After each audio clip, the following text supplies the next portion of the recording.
دي. بدات اقول لا يعني انا مثلا مش بعرف اعمل كذا، طيب هتعلم. وقعدت خدت حاجه خدت بوينت اشتغلت عليها. اكيد في ناس ساعدتني وفي ناس احبطتني وفي ناس قعدت تقول لي ايه اللي انت بتعمليه يا بنتي، واصحابي بقى يتريقوا عليا ومش عارف ايه. وناس من اصحابي كانوا اكسبتد من اول مره وهم دلوقتي ما عملوش اي حاجه. هم دخلوا الستودنت اكتيفيتي من اول مره وانا كنت ريجكتد وما عملوش اي حاجه، يعني عادي، ما كانوش ناس مؤثره في المكان اللي بيروحوه يعني. المهم يعني قعدت اشتغلت على نفسي وطورت من الحاجات دي وقدمت في الام اس بي وكنت ريجكتد زي ما قلت. وبعدين رحت قلت وبسبب ان انا كنت ريجكتد اصلا في الام اس بي بروجرام كان شخص يعني كان بني ادم مؤثر جدا بالنسبه لي لان هو انا كنت شايفاه قدوه، بس كان محبط قوي. كان اللي هو انت هتروحي مايكروسوفت، انت فاكره مايكروسوفت يا بنتي هتبصلك دي ما حدش هيكلمك هناك وما اعرفش ايه، وبعدين حتى لو اتقبلتي دول هيعاملوكي وحش عشان انت لسه صغيره. انا رايحه اصلا عندي كميه يعني نيجاتيف فظيعه في الانترفيو، فطبيعي جدا يعني كتر خير الناس ان هي صبرت عليا لاخر الانترفيو عشان تقول لي انت ريجكت. انا عارفه ان انا رايحه، انا احبطت المانجرز اللي هناك في الانترفيو. فبعد كده قلت لا طب يعني واخرتها يعني واخرة ما انا ما بعملش اي حاجه في حياتي ان انا بروح اترفض وارجع.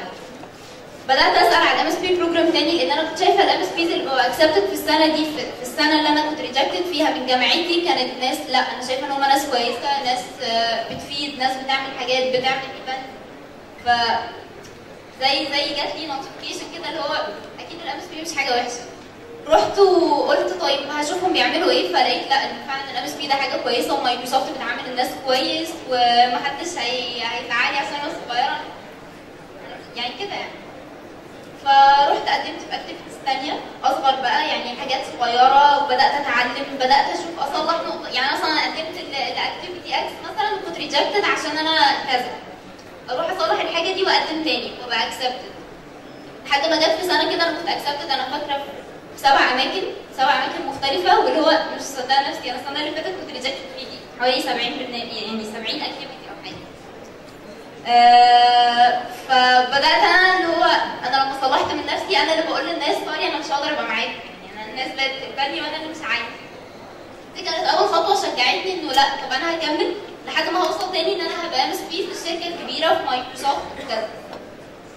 وكنت ساعتها في اي تريبل اي وعامله ايفنت، وساعتها برضو قابلت ابو المجد في الايفنت، كانوا عاملين كوبريشن كده بين مايكروسوفت وبين الاكتيفيتي ساعتها. وساعتها ابو المجد نفس ابو المجد اللي قال لي انت ريجكتد ومش هينفع تبقي معانا، هو ابو المجد اللي قال لي انت ليه مش ام اس بي، تعالي قدمي وانت هتبقي ام اس بي السنه دي.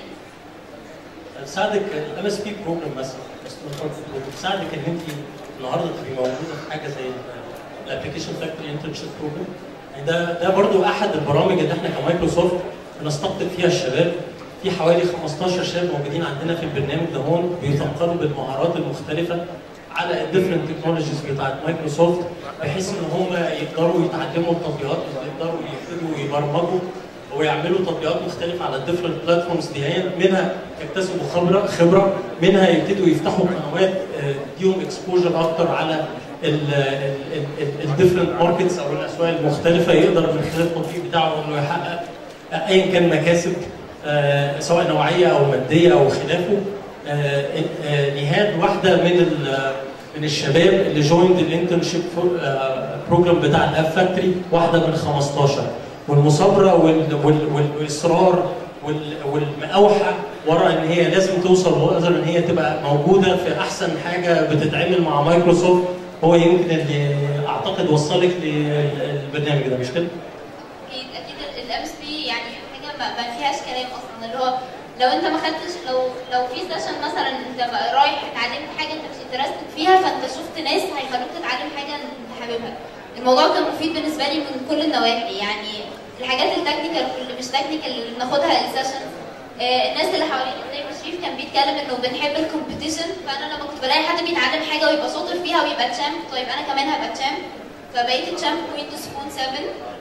وهي يمكن دي بدون قطع كلامك الهادي، يمكن دي يمكن اكتر نقطه. يعني انا ما يهمنيش البروجرام نفسه كستودنت بارتنر بروجرام، بس الشغل نفسه اللي الطلبه ككوميونيتيز بيعملوه مع بعض، تشوفهم بيقفوا جنب بعض ازاي، بيساعدوا بعض ازاي، بيدوا لبعض افكار ازاي، بيقفوا جنب بعض ازاي في الحاجه اللي هم بيحاولوا يعملوها، ويمكن دي واحده من الناس اعتقد انه كان في يعني انا لما هرجع للشيخ دلوقتي هساله مين اكتر شخص وقف في حياته، انا عارف ان هو كان ليه منتور، في منتور معين في حياته اثر في حياته.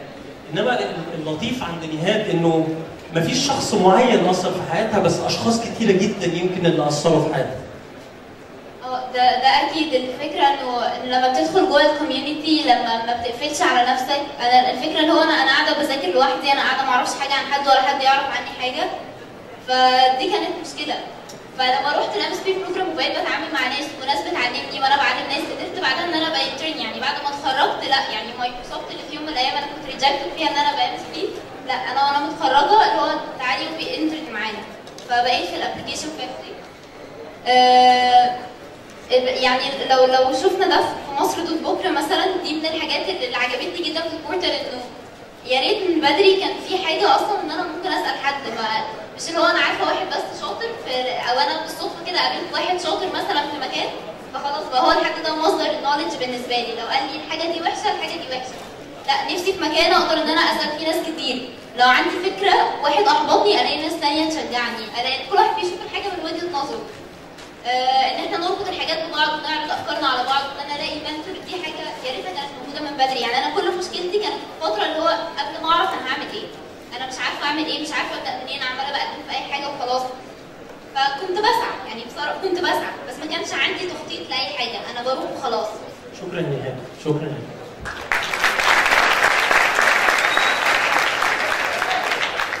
شريف اخيرا عشان نقدر نختم برضه، انت بالنسبه لك يعني ما اعتقدش ان هو كان فريق مرفوش بالورد، يعني في اشواط كتير قوي طريقات، في تحديات قابلتك. سريعا كده من التحديات دي ومن موقف الشخص اللي هو كان بيساعدك كمان في حياتك، ايه الحاجات اللي تقول للشباب بالنسبه لك انت كانت مؤثره جدا وشايف ان هم المفروض ان هم يفكروا يغيروا من نفسهم فيها؟ طيب كمل لكم الحكايه. انا في موضوع البلوج، اول بلوج كتبت بقى مقال بقى، وان انا خلاص كتبت بلوج وموجود اونلاين، والبلوج دي تكنيكال. عدد الفيوز اللي جه على البلوج دي كان بالظبط 7، والبلوج بقى لها 3 سنين. تمام. فانا فاكر اول يوم عملت ببلش للبلوج، فمستني بقى قاعد على الستاتستكس بتاع الويب سايت، مستني الكاونتر بتاع البلوج بتاع الفيوز يزيد. فاول لما زاد واحد لقيت واحد صاحبي معدي، فتحتها اهو. شفت انا شفتها ازاي؟ فحتى الفيو دي كانت مجامله. تمام. اللايبرري برضه اللي انا عملتها في الاول كان في تيست انها انا خدت بيها تيست عشان تبقى سيرتيفايد، برضه اول مره وثاني مره ما عدتش، عدت من ثالث مره. نفس الحكايه في ماجيك كاب، انا السنه اللي فاتت ثالث، السنه دي يا رب ابقى اول، يعني لسه شهر 4. فبجد هي حاجتين بالظبط انا شايف ان هم فرقوا معايا. وجود كوتش او منتور معايا زي دكتور شريف طباق كان بالنسبه لي نقطه تحول. انا لما كان بنتي حاجه بتفشل انا كنت معنوياتي بتنزل جامد جدا، فالراجل ده كان بيقدر يسبورت ان انا اقدر اكمل. تاني حاجه الانفايرمنت، ان انت تبقى موجود في انفايرمنت كلها ناس عندها اكسبيرينس، كلها ناس بتتكلم عن الشغل، بتعزلك تماما من ان انت تقعد تسمع النيجاتيف سوتس اللي حوالينا. والنيجاتيف سوتس دلوقتي هي اكتر حاجه موجوده حاليا.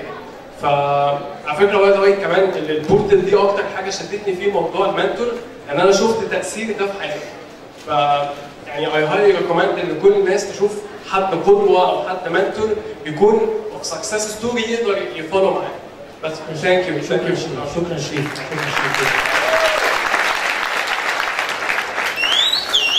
يا جماعه الناس دي ما بتخترعش الذره، انا عايز اقول لكم حاجه واحده بس. لو دخلنا على مصر بكره هنلاقي المصريين اللي هم، هنلاقي فكره لبكره، هنلاقي وجهه نظر، كلنا عندنا افكار، كلنا عندنا وجهات نظر، عندنا موضوع التوجيهات، ونقدر ان احنا نشوف مين المنتورز اللي موجودين. ممكن انا اساعد حد فابقى منتور، ممكن اقول انا عايز منتور كويس. موضوع الكوتشنج الحاجات دي كلها، فانا واثق 100% ان هيعدي كام سنه واكيد هشوف نهاد وهشوف شريف وهشوف ناس كتيره من حضراتكم في المصريين اللي هم. شكرا. شكرا لشريف ونهاد.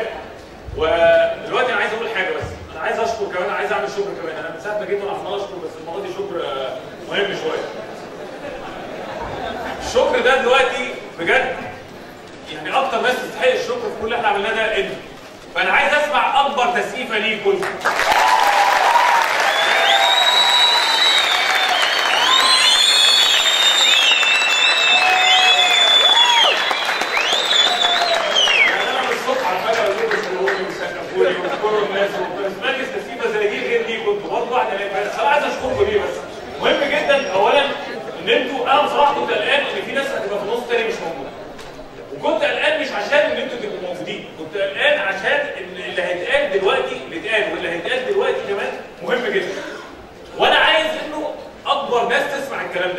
حاجات تستفيد وما تستفيدش، لان احنا هنا انتوا بتفيدونا زي ما احنا بنفيدكم بالظبط، زي ما علي قالوا، زي ما كلهم قالوا يعني. بس انا عايز الكلام ده نسمعه. لما بنسمع الكلام خدوا بالكم احنا قاعدين بنسمع حاجات لو حطيناها فوق بعض دلوقتي هنوصل لروشته بتاعه نجاح، وهنوصل لروشته اللي هي عارف زي كده الانتي بايوتيك هيبقى دي انتي تشابه من كل الناس اللي احنا سمعناها دلوقتي بجد. فاضل لنا بقى دلوقتي طب حلو قوي، احنا سمعنا 1 و2 و3 اهو، نعمل ده ازاي؟ نأكشنها ازاي؟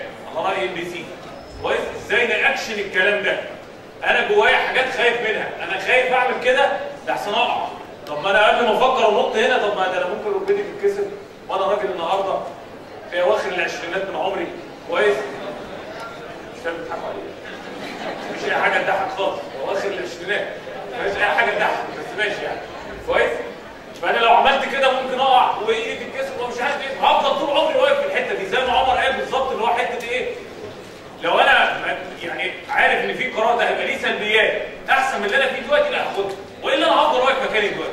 اكشن الكلام اللي انا عمال اسمعه والعبارات الجميله، وازاي ده بقى فايس بريزدنت مش عارف بتاع شركه ايه، وازاي ده بقى مدير شركه ايه، ازاي انا احول الكلام الجميل اللي انا سمعته ده الى افعال. اكشنها مع علي الفرماوي وشهيره رفعت.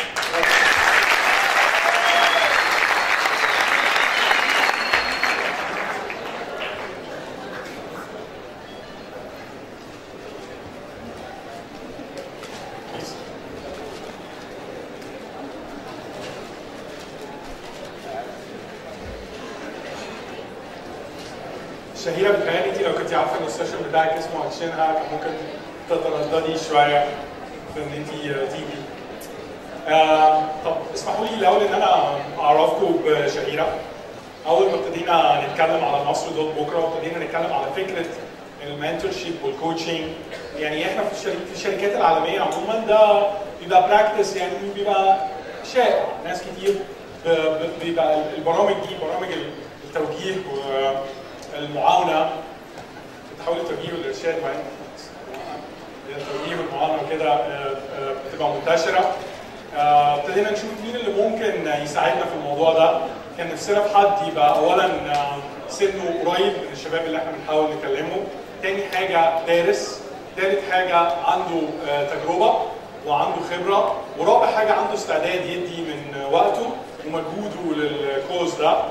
والحقيقه يعني قدرنا نوصل لشهيده رفعت اللي ابتدت زي ما كلنا ابتدينا في النورمال، يعني النساق العادي، واشتغلت في مجال التسويق والبي ار يعني، وبعدين بعد كده قررت ان هي يعني اللي نفسها فيه فعلا ان هي تساعد غيرها، وبالتالي بقى درست وبقت سيرتيفايد، يعني عندها شهادات معتمده كلايف كوتش وكاكزيكتيف كوتش، بتقدر تساعد ناس في اول حياتهم، وتقدر تساعد ناس يمكن عندهم خبره وعدد سنين وكده اكبر منها بكتير، انما هي عندها القدره دي، وعندها ويب سايت شهيرة.com مظبوط، وكمان هنلاقيها برضو مع مايكروسوفت.com.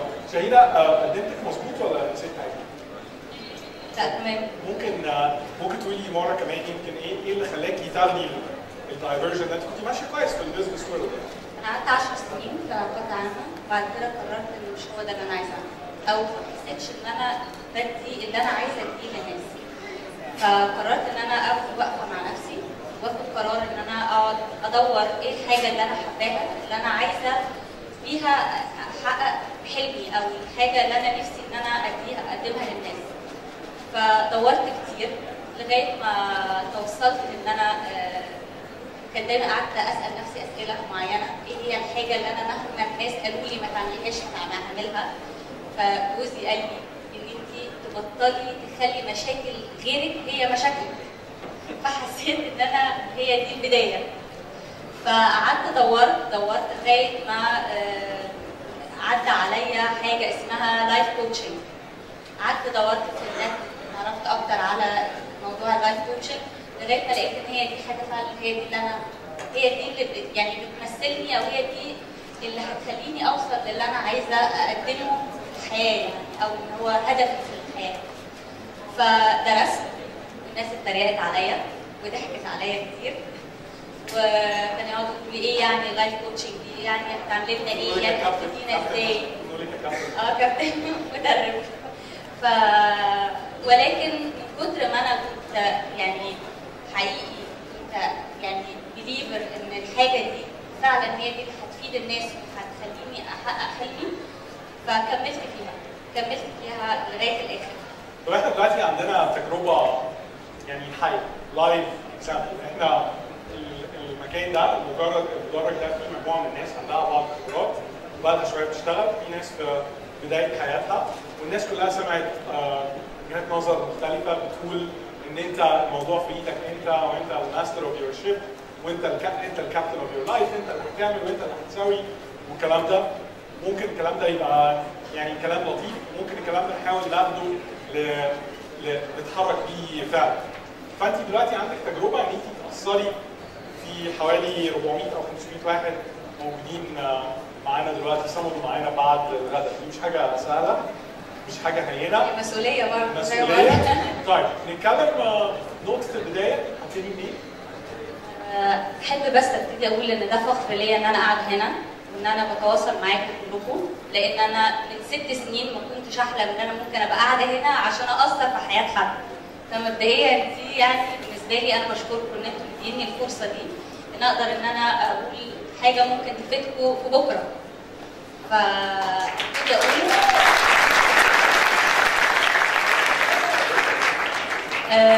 نقطه البدايه، كلنا اكيد بنحلم. احب اعترض على ان سقف الطموح واطي.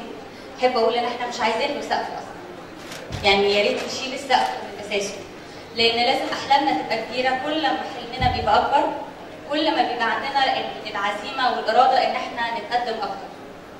فكتير منا عارفين احنا عايزين ايه. يعني مبدئيا هنشيل سقف الطموح. ده اكيد. مفيش سقف فوق. مفيش سقف. الطموح بيعلى زي ما يعلى. تمام. اوكي اتفضل. كلنا عارفين احنا عايزين ايه، بس دايما في الحته ما بين المعرفه وان انا اخد خطوه لقدام، في الحته اللي في النص دي هي دي اللي دايما بنقف عندها. ضلمه، بس مش هقول عليها برضه ضلمه، مش عايز استعمل ضلمه. ولا حتى ضباب. ولا ضباب. اوكي. خلينا ان احنا يعني ايه، يعني بنستكشف يعني. اوكي. كتير منا فعلا بنروح وبنحضر محاضرات وبيتقال لنا كلام جميل وكل حاجه، وفي الاخر بنطلع حاسين طب ما هو يعني طب عندنا عايزين نعمل حاجه بس برضه ما بنعملش. كتير منا بييأس لدرجه ان هو بيحس ان هو طب ما ممكن الكلام ده كلام كتب وكلام علمي ظريف ونسمعه، بس ما يعني مش هيفيدنا في حاجه يعني. ليه ما بنعملش؟ ليه ما بنعملش؟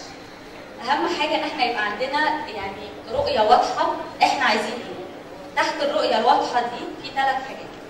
في المخاوف، وفي ان احنا بنبقى عندنا احساس بالضعف في الاراده، وثالث حاجه ان احنا ما بنبقاش عارفين التركيز بتاعنا موجه فين. طب معلش نعيدهم مره ثانيه. اول حاجه ان احنا نبقى خايفين. بعض المخاوف، الخوف، ودي يعني احساس مشروع ان الواحد يبقى خايف. بس هو مشروع يعني لحاجه يعني لحد معين، لدرجه معينه، لان هو لو تغلب علينا هيكسرنا.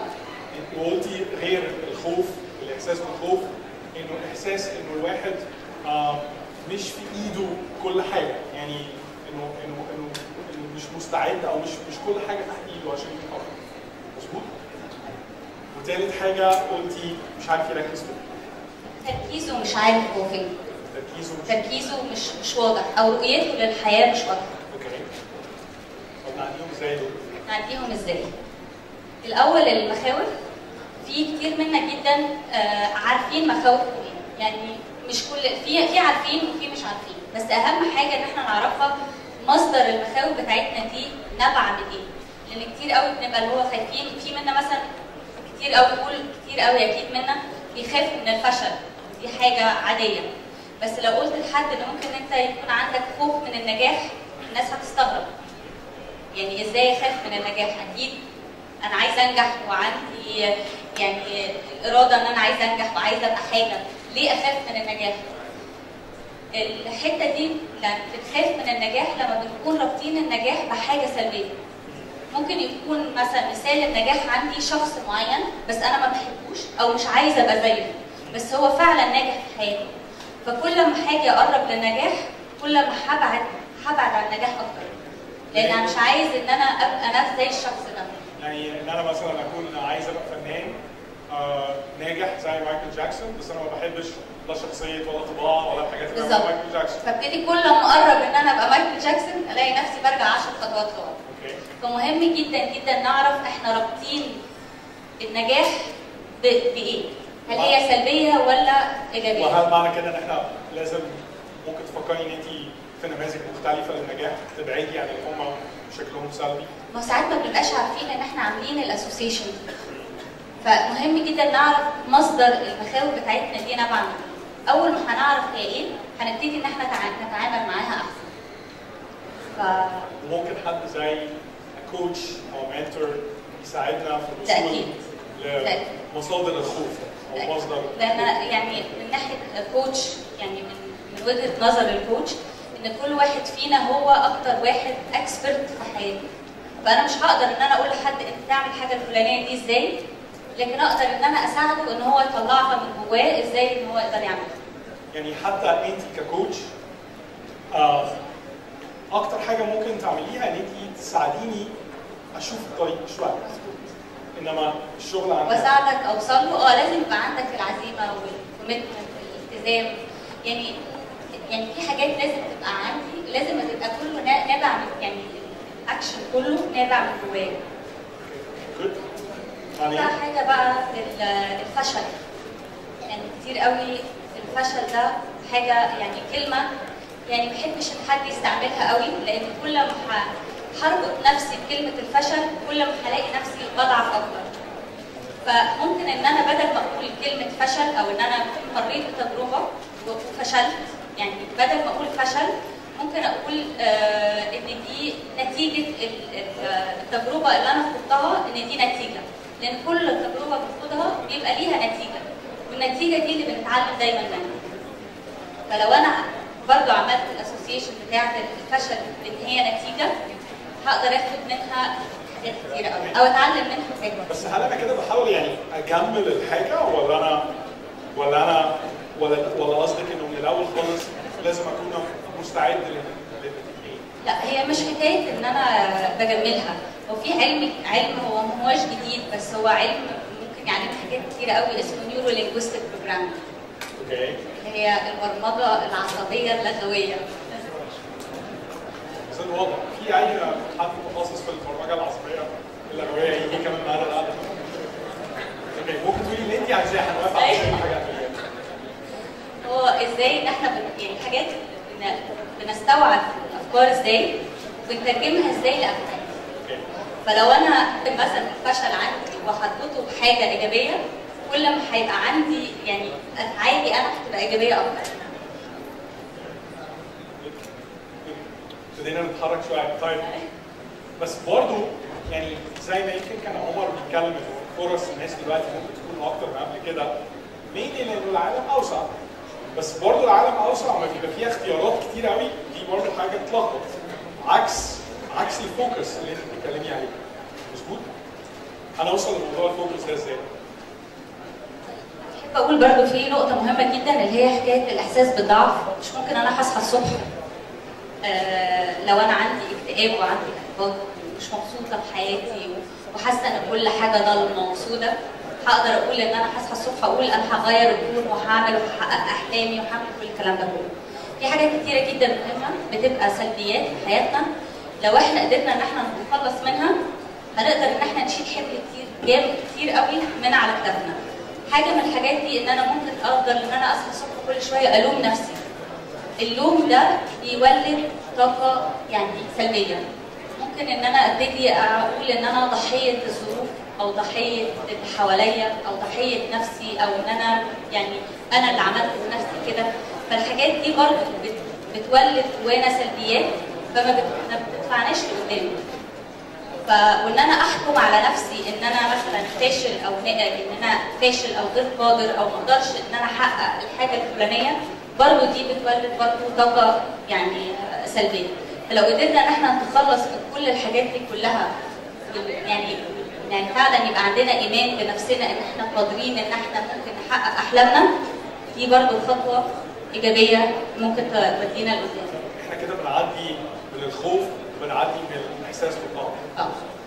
في تخريب النفس كمان، الواحد يقعد يقول لنفسه لا ده لا مش هتقدر مش هتقدر. يعني انا يعني نهاد هي كان قاعده يعني احب ان انا احييها على كم اللقه اللي هي اخذتها والعزيمه اللي عندها. يعني عندي قصه كده، اكيد طبعا كلنا عارفين كنتاكي فرايد تشيكن. الراجل ده هو عنده 65 سنه، كان ما عندوش غير $100 وعنده يعني وصفه فراخ هو ده اللي يملكه في الحياه والدنيا. فقرر ان هو عايز يلف امريكا يبيع الوصفه دي لمطاعم.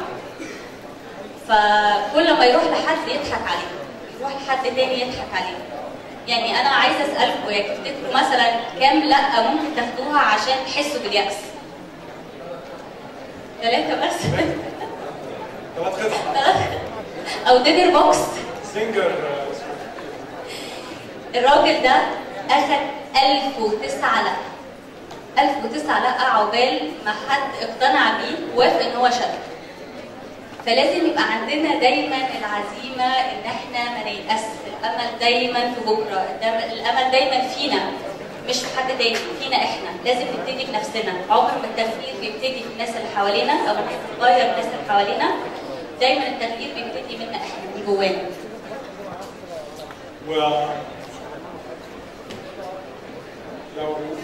لو جينا تاني على موضوع اعرف ازاي ان الطريق اللي انا اخترته ده هو الطريق الصح. اركز ازاي؟ انا عارف ان انا اركز في سكه واحده، اركز ازاي؟ اجرب مره 2 3 10 هو ده اللي ده موضوع اليأس، ان انا ما يأس دايما، ان عمر ما لقى دي اخدها ان هو ان انا مش كويس، قصه ثانيه. لكن ان انا اركز لازم اكون رابطه التركيز بتاعي بحاجه ليه هدف للتغيير.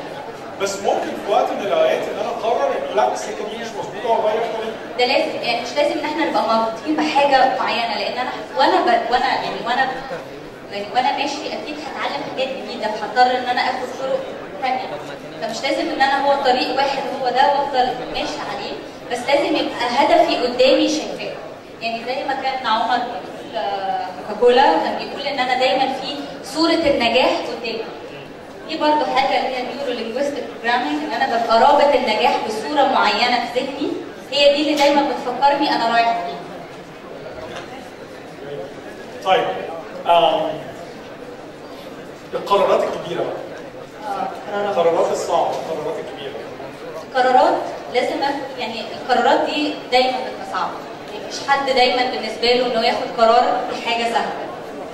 ولكن القرارات هي اللي بتجيب لنا نتائج. لو انا ما خدتش قرار يبقى عمري ما هشوف نتائج. ودايما بيقولوا يعني القرارات عامله زي العضلات، كل ما هاخد قرارات اكتر كل ما اتخاذي للقرار هيبقى اسهل. كل ما هاخد قرارات اكتر كل ما همرن نفسي ان انا دايما اخد قرارات كل ما هتبقى بالنسبه لي اسهل. انا اكشلي افتكرت دلوقتي ان محمد سمير قال ان هو القرارات الصعبه او الكبيره اللي بياخدها في السنه عموما 3 قرارات، وبعد كده هو غير الموضوع وانا نسيت اساله. بس انا هدور على ال3 قرارات بتاعت محمد سمير وهيبوستت على السايت بتاع مصر دوت. طيب الناس دي تستفيد فيه ازاي؟ احنا دردشنا قبل ساعه، واكيد اللي احنا بنحاول نعمله دلوقتي مش هو كل اللي احنا بنحاول نعمله، احنا بنحاول نرمي فكره كده في بال الناس. انا احب بس اسالهم حاجه، كام واحد فينا اكيد كلنا بنحلم واكيد كلنا عندنا احلام نفسنا نحققها، بس كام واحد فينا فكر في فكره وبعديها مثلا ب6 اشهر سنه لقى حد تاني عملها؟ ايه بقى اللي بيفرقنا منك؟ يعني اللي بيفرقك عن اللي عمل الفكره دي ان هو اخذ الاكشن، هو عمل حاجه. فهو ما هواش الموضوع، ما هواش بالمؤهلات الدراسيه ولا ان هو اذكى مني ولا ان هو موهوب اكتر مني او ان هو عنده مهاره اكتر مني. هو الموضوع مش كده خالص، هو الموضوع كله في الاكشن. انا هعمل ايه علشان اوصل او يعني اخطي خطوه اقرب لان انا احقق الحلم بتاعي. والخطوه اللي جايه عشان نقربك شويه من الناس اللي في انا عارف شهيره عضو مؤسس في مصر دول بكره واعتقد ان انت في جزء من وقتك هتديه للناس اللي هيبقوا معانا في مصر دول بكره. هتقدري تعملي سيشنز اونلاين للناس حتى لو موجوده مش قريب بعيد عنك؟ طبعا، واحب برضو ان هم برضو يسجلوا الافكار ان هم ازاي احسن وسيله ممكن نتواصل معاهم بيها بحيث ان احنا نقدم لهم اللي هم عايزينه بالطريقه اللي هم عايزينها. طيب عشان نكون برضو تميت يعني كل تونز ونلتزم بالوقت بقدر الامكان نكون احنا يعني خرفنا شويه في الوقت. انا هاخد سؤالين اوكي؟ سؤالين لشهيره. اوكي؟ اوكي اتفضل. مايك.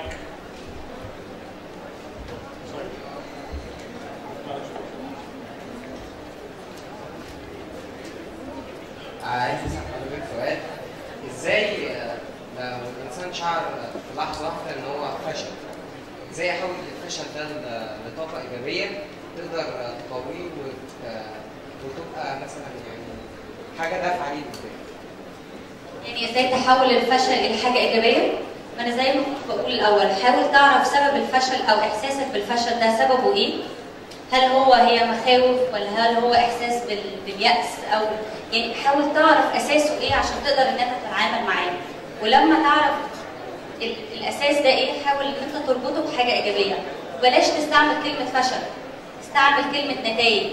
يعني بدل ما تقول انا فشلت قول ان انا خدت تجربه ودي النتيجه بتاعت التجربه بتاعتي، اتعلم منها. زي ما نهاد كانت بتقول اتعلمت كل ما كنت بيتقال لي لا برجع واروح اتعلم الحاجه وارجع اقدم تاني. فان انا اتعلم من نقط الضعف اللي عندي واطورها بدل ما اقول ان انا فاشل، اقول ان انا نجحت في التجربه دي وعندي نتيجه. اتعلم منها. اخد سؤال هنا تاني صح؟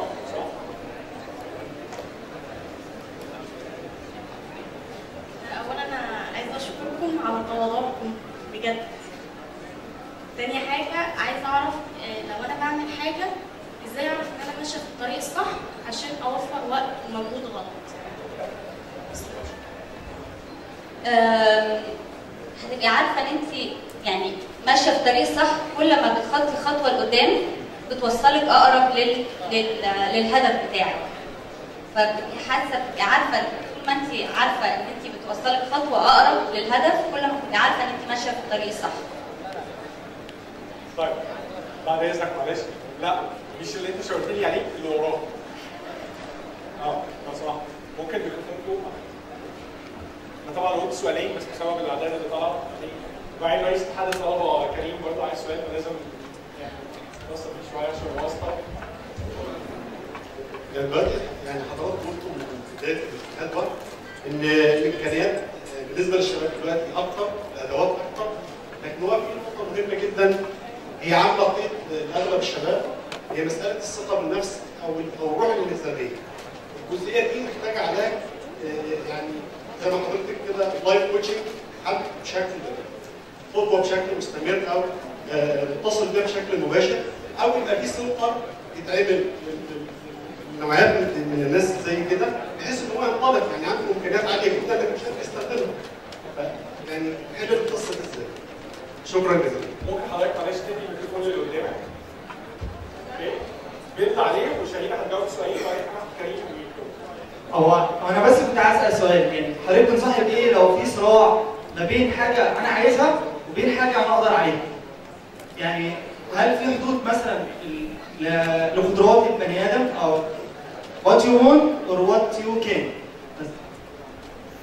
سؤال جميل قوي. طيب لو في صراع يبقى مش هو ده اللي انت عايزه. علشان تبقى عارف الحاجه هي دي فعلا اللي انت عايزها لازم يبقى عندك جوه راحه نفسيه او اللي بنقول عليها الفاليوز بتاعتك تبقى ان هارموني. فطالما يعني ان في حاجه في صراع يبقى لازم تدور على الحاجه سبب الصراع ده ايه. واول ما هتعرف سبب الصراع ده ايه هتلاقي نفسك قادر توجه نفسك في الطريق الصحيح. بس هنا هقول لك حاجه برضه يعني انا مثلا بحب الكوره. بحب الكوره جدا. الكوره ما بتحبنيش قوي يعني مش بلعبش كويس. انا رغم ان انا بحب الكوره وباشن about الكوره، لو قررت ان انا اعيش بين لعب كوره هشحت. لا هتبقى مصيبه يعني. برضه there is a link ما بين maybe شويه what you're good at او لو هو حاجه هو حاببها تبقى هوايه غير ان انا في حاجه يعني. بس في حاجه، هل انا الحاجه اللي انا عايزه اعملها الكوره دي هو ده هدفي في الحياه، ولا دي حاجه انا بحبها فعايز ان انا تبقى هوايه بالنسبه لي؟ هوايتك تبقى هي البروفيشن يعني زي ما انت زي اللي انت بتعمليه دلوقتي، صح؟ ده اكيد بس يعني الواحد بيتعلم، هو ممكن لو اتمرن. على فكره انا دخلت نادي الاتحاد السكندري في الوسط وانا صغير، لعبنا ماتش ضد مدرسه سان مارك. الاتحاد السكندري بيلعب ضد مدرسه سان مارك، مدرسه فرنساوي في اسكندريه. اوكي؟ كنت انا باك. ماشي؟ بعد 6-1 في الشوط الاول دي كانت نهايتي في كره القدم.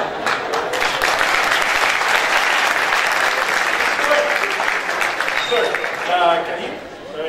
معلش انا ما ردتش على السؤال بتاع الثقه بالنفس. يعني انا بعمل ديستراكشنز وكده وانت ماشيه فوكس.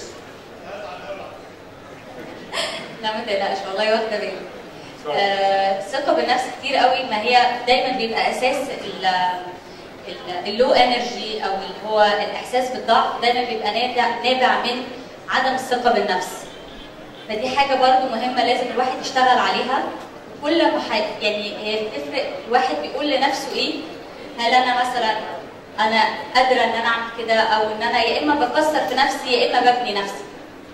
فلازم يبقى عندي يعني ايمان كافي بان انا قادره ان انا اقدر ان انا اعمل الحاجه دي. وطبعا بتاخد وقت، يعني بنحلها بالكوتشنج، ان احنا يبقى عندنا ثقه بالنفس اكتر في الكابابيلتيز بتاعتنا، او في يعني بنحاول ان احنا نحسنها. بس طبعا هي بتبقى يعني ليها عامل كبير جدا يعني. كريم؟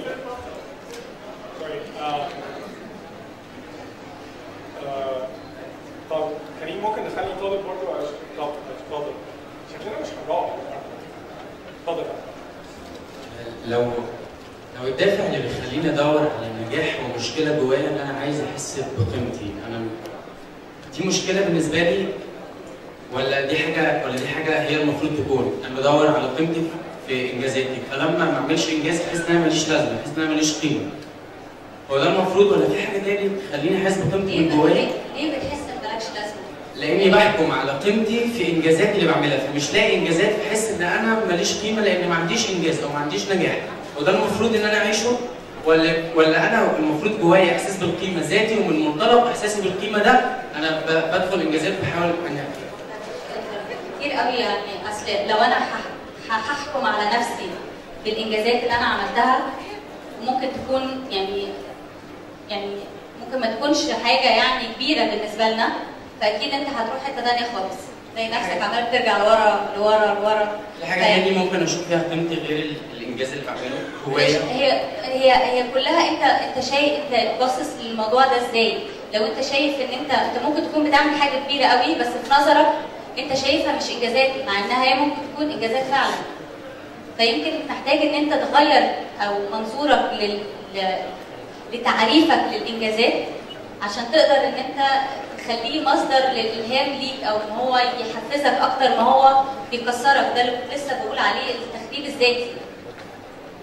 يعني سوري اخر كومنت، يعني مش مطلوب ان انا دي التليفون لك بس I hope انها وصلت تقريبا. الموضوع كله هنا صح؟ انا ما عنديش سؤال، على قد ما انا عندي طلب.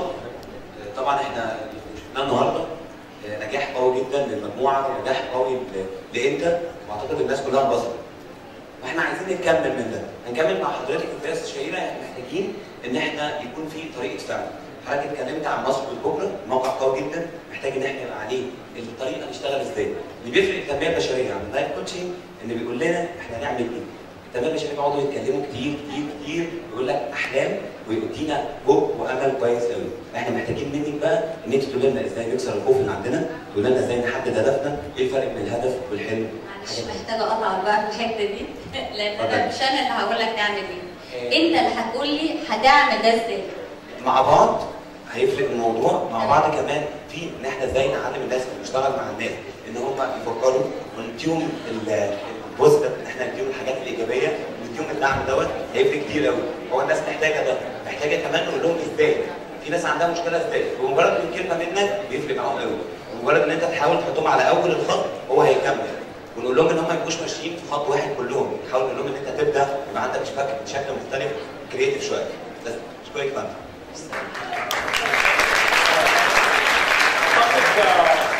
اعتقد ان حضراتكم شايفين يعني يعني في عمق وافكار كتير جدا جدا مع شهيره. انا يمكن ما كنتش ما قلتلهاش ان احنا هناخد اسئله من الناس، بس الحمد لله يعني درجه تفاعلها عاليه جدا. و I promise you ان احنا we will have something مع شهيره ليها معنى على الويب سايت بتاع مصر دول بكره، او تواصل مباشر مع شهيره بالطريقه اللي هي نشوفها. شهيره ثانك يو فيري ماتش، متشكر جدا.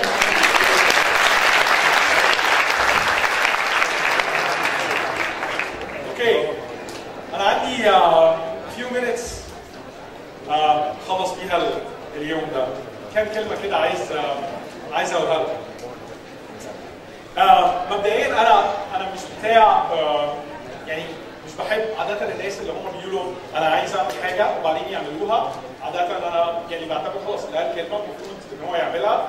ولكن مع كده انا عايز اشكر مجموعه الطلبه الحقيقه اللي خدوا على عاتقهم ان هم ينظموا المكان ده، يتواصلوا مع الجامعه، يجيبوا لنا قاعه في وسط الجامعه في وسط الطلبه، ناس احنا ما عملناهاش قبل كده، منهم مايكروسوفت ستودنت بارتنرز وانا عارف غيرهم. فانا بقول لكم يعني من كل قلبي متشكر جدا. ثانك يو فيري ماتش.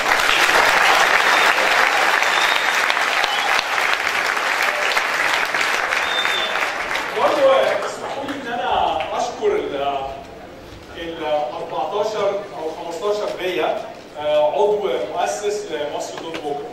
ليه اشكرهم؟ لان احنا فكرنا مع بعض، ممكن نقول حلمنا كده مع بعض.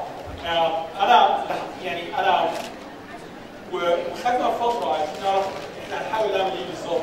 في ناس كانت بتقول احنا هنحاول نحل مشكله المرور في مصر، او هنحاول نحل مشكله التعليم في مصر. وفي ناس ثانيه كانت بتقول يمكن اللي احنا نقدر نعمله ان احنا نخلي واحد يفكر بشكل مختلف عشان يأثر واحد تاني يفكر بشكل مختلف، وبعدين المجموعه دي كلها تحل بقى مش مشاكل التعليم بس، التعليم والمرور والصحه واحنا اخترنا السكه الثانيه. يمكن صعب ان احنا نقيس درجه نجاحنا خطوه بخطوه، انما اللي انا عايز اقوله والناس صبرت معانا لحد ما حددنا احنا عايزين نعمل ايه، وبعد كده قدمنا عشان نقدر نعمل اي اكتيفيتي عشان نبقى موجودين معاكم هنا. كان لازم نقدم ورق كتير وحاجات كتير تدخل وزاره الشؤون، ومش عارف حاجات كتير تدخل الامن. والامن على فكره قبل الثوره كان صعب ان انت تخلص حاجه كده، بعد الثوره سيم صعب برضه ان انت تخلص حاجه كده. بس المؤسسه دلوقتي اشتغلت في 15 عضو مؤسس تقريبا، معظمهم موجود معانا. انا ممكن اطلب منكم ان انتوا تكونوا تقفوا عشان انا عايز اقول لكم ثانك يو قصاد الناس. يعني معلش الفريد، ايناس، ممكن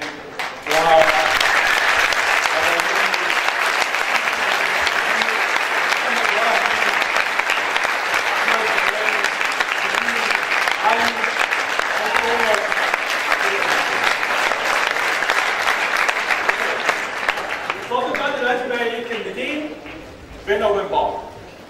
اوكي؟ انا وانتم. من حوالي 3 شهور في طلبه من هندسه عين شمس تواصلوا معايا، مجموعه كده اسمها ميكا. حد هنا من ميكا او يعرف ايه هي ميكا؟ ميكانيكال، الكتريكال، مش عارف، كوميونيكيشن، اركتكتشر انجينير. وطلبوا مني قالوا ان احنا عاملين تواصل مع شركات عالميه ومع شخصيات من بره، واحنا عايزين حضرتك تكون موجود معانا. ناس لطاف جدا جدا، جولي على فيسبوك، ما كانش في حاجه يعني مترتبه، وقعدت فتره طويله جدا افكر هقول لهم ايه. اوكي؟ عجبني جدا حماسهم، عجبني ان هم بصراحه بيحاولوا يعملوا حاجات بتكمل منظومه الجامعه. يمكن الجامعه عندنا ما فيهاش نفس التقل اللي موجود في جامعات ثانيه بره، من ناحيه التواصل مع الشركات العالميه، من ناحيه محاوله توفير فرص تدريب او فرص عمل، من ناحيه ان هم يجيبوا سبيكرز وخلافه. وبالتالي قعدت قلت المجموعه الصغيره دي محتاجين تركيز مني، وقعدت افكر هقول لهم ايه، وانا عايز اقول لكم نفس اللي انا قلته لهم. باعتبار ان هم مهندسين قررت ان انا احط الكلام اللي انا عايز اقوله لهم في صوره 4 معادلات. اوكي؟ 4 معادلات. فانا هحاول برضه ان انا اوصل لحضراتكم ال4 معادلات. هم مش يعني المعادلات مش هندسه قوي. اول حاجه عليك انت كبني ادم. انت كبني ادم تساوي ايه؟ تساوي قيمك الشخصيه. قيمك اللي انت اخترت انها تكون قيم. زي ما محمد قال ممكن تكون حاجه من القيم بتاعتك ان انت عايز تكسب فلوس بصوره مشروع. ده جزء تاني ليها. فانت بتقول ان انت عايز تكسب فلوس دي قيمه شخصيه. ان انت عايز تعملها بصوره مشروعه دي برضه قيمه شخصيه ومهمه جدا جدا. الطموح قيمه شخصيه. العمل العام قيمه شخصيه. التطوع قيمه شخصيه. الكرم قيمه شخصيه. الاسره التزامك بالاسره او بتفكر ازاي بالاسره قيمه شخصيه. فانت تساوي القيم الشخصيه اللي انت اخترتها لنفسك زائد ممارساتك. لانه قيمه من غير ممارسه تبقى ايه؟ كلام فاضي، صح؟ يعني المفروض لو انت بتقول انا بتاع العمل العام، انا هساعد الناس كلها، انا ايدي مع كل حد، وبعدين لما تيجي تشوف انت بتعمل ايه تقول لا والله انا بذاكر من الصبح بالليل وما بعملش حاجه من الكلام ده، هقول لك لا سوري انا اسف. دي ما هياش، دي مش انت بتقولها كقيمه شخصيه ولكن بدون ممارسه. قيمه شخصيه زائد ممارسه زائد هسميها كده ايه؟ نقاط الحقيقه. بيجي لك تيست حقيقي، اختبار حقيقي. هتمارس القيمه اللي انت بتقول عليها دي ولا لا؟ زي مثلا ان انت بتقول ان انا اعمل فلوس دي القيمه بتاعتي، واعملها بصوره مشروعه دي القيمه بتاعتي، وافضل طول عمري شغال بنفس الطريقه دي لانه دي القيمه بتاعتي. تيجي في لحظه تيجي حاجه قدامك لونها لا ابيض ولا اسود، لونها جراي، ممكن تعدي، ممكن محدش ياخد باله. دي بقى نقطه الحقيقه. اللي هتعمله هنا هو اللي هيحدد فعلا هل انت اللي انت بتقول عليه ولا لا. قصاد نفسك. في ناس ممكن تيجي تقول لك في لحظات معينه الغايه تبرر الوسيله، ما تسمعهاش. وفي ناس ممكن تقول لك الضرورات تبيح المحظورات، برضه ما تسمعهاش. فكر تاني، انت عباره عن قيمك الشخصيه اللي انت اخترتها، ممارساتك اللي انت بتعملها كل يوم، والنقط الصعبه، النقط اللي هي فيها ايه؟ بيج ديسيجنز، اللي بيبقى فيها امتحان حقيقي بينك وبين نفسك. دي اول معادله. المعادله الثانيه عن القياده، leadership. اوكي؟ كل واحد فينا ممكن يكون قائد. كل واحد فينا ممكن، اذا ما كنتش هتبقى قائد على اي حد ممكن تبقى قائد على نفسك، ودي مهمتك الاساسيه. يعني ايه قياده؟ القياده تساوي ايه؟ حاجتين مضروبين في بعض. conviction، قناعتك، ثقتك بنفسك، قيمك، conviction مضروبه في courage، الشجاعه بتاعتك. فكر فيها تاني. القياده الحقيقيه حتى لو كنت انت الوحيد اللي على المركب اللي انت بتاخدها، انت الكابتن اوف يور اون شيب. اوكي؟ عباره عن قناعاتك وشجاعتك. الرد اللي قالته شهيرة من شويه على موضوع الصراع ده رد عبقري. لو في صراع في مشكله، انت فعلا مش شغال على اللي انت عايز تشتغل عليه، انت بتحاول تقود مركب بس بتحاول تاخدها على طريق المحور. ثالث معادله، كل حاجه بتعملها في حياتك في كل وقت انت بتحاول دايما تطلع اوتبوت كبير. الناتج النهائي، المنتج النهائي، انت بتطلع منتج كبير، بتحاول تطلع منتج كبير. ميك شور انه دايما الانبوت بتاعك اللي داخلك برضه يبقى كبير. يعني ايه؟ يعني اتعلم. افضل علم نفسك all the time، كل لحظه. افضل علم نفسك all the time. جرب، حاول. في واحد رياضي كبير جدا اسمه جاري بلاير، هو بيلعب جولف. ماشي؟ جاري بلاير ده ليه جمله لطيفه جدا. قال لك the harder the more I tried، يعني كل ما جربت اكتر، كل ما اتمرنت اكتر، the luckier I got، كل ما بقى حظي احسن. ناس كتير قوي بتتكلم على الحظ، صح، في حته من كده، في حته ان انت بتقول فيها ان انت تكون في المكان المناسب وفي الوقت المناسب، انما انت لازم تبقى بتعمله دايما ان انت تكون محضر نفسك انه يبقى في مكان مناسب هتكون انت، والوقت المناسب هتكون انت الشخص المناسب. اوكي؟ فدايما فكر انه انبوت لازم يكون كبير جدا، يمكن كمان اكبر من الاول. مهما وصلت، مهما عليت، مهما حققت، افضل اتعلم، جرب، كمل. اخر حاجه هقولها لحضراتكم، ويمكن اهم حاجه عايز اقولها لحضراتكم، جمله كده كنت شفتها في فيلم. انا ابني الصغير طالب سينما، هي دي الحاجه اللي هو حاببها، هي دي الحاجه اللي هو عايز يعملها، وكان قال لي على الفيلم ده عشان اشوفه. الفيلم اسمه The Hunger Games. حد فيكم شاف The Hunger Games؟ اوكي، فيلم The Hunger Games ده غريب شويه، عباره عن وقت كده في المستقبل، الوقت اللي في المستقبل فيه قوة مسيطرة على الشعب. الشعب شكله مسير مش مخير. اوكي؟ وبيحاولوا يلهوا الشعب ده دايما. فعشان يلهوه بيعملوا ايه؟ بيعملوا مشاكل، بيعملوا مسابقات بتنتهي بالقتل، يعني عشان تكسب لازم تبقى انت اخر واحد ما بين القطاعات المختلفة او ما بين المحافظات المختلفة. واختاروا بالغلط من واحدة من المحافظات ولد وبنت، كان شكلهم كده الولد والبنت دول في مشاكل بينهم وبين بعض اساسا، وكان شكلهم كده مش ممكن يكسبوا. اوكي؟ وبعد شويه طول ما هم ماشيين، طبعا الموضوع مزعج بصوره مؤسفه جدا، ولكن كان شكلهم طول ما هم ماشيين ان هم ابتدوا يكسبوا، بعدين ابتدت الناس تحس بيهم، بعدين الناس ابتدت ترتبط بيهم، في الاخر كله هيموت ما عدا واحد. النظام الحاكم ابتدى يقلق منه. ليه النظام الحاكم ابتدى يقلق منه؟ اقوى حته في الفيلم بالنسبه لي مش ان هم ساعدوا في كسبوا او ما وصلوا للاخر. في لحظه معينه كبير النظام بيكلم مساعده ده زي يعني ايه؟ بتاع المخابرات. بيقول للولد والبنت عاملين ايه؟ فرد عليه قال له حاجه ما معناه اندر كنترول. اوكي؟ الراجل وشه اتقلب. الولد والبنت مش اندر كنترول. ليه الولد والبنت مش اندر كنترول؟ عشان كل الناس ابتدت ترتبط بيهم وكل الناس ابتدت تحس بيهم.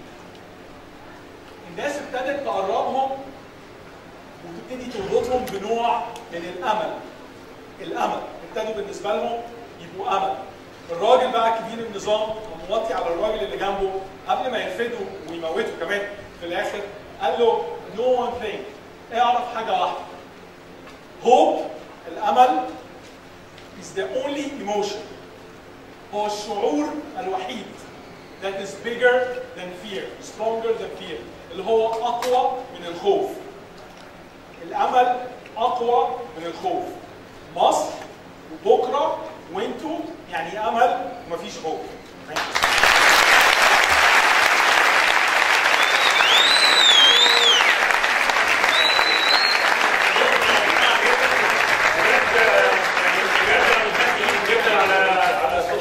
وعلى وجودكم معانا لغايه الاخر. عايز اشكر اتحاد الطلبه وكريم طبعا جدا ميرسي جدا ليهم، وعايز اشكر مصر تيك كلاب وبالذات شادي ومحمد اسامه ومحمد محمود ودعاء، تعبوا معايا جدا، طلعت ايديهم، بس اعتقد بعد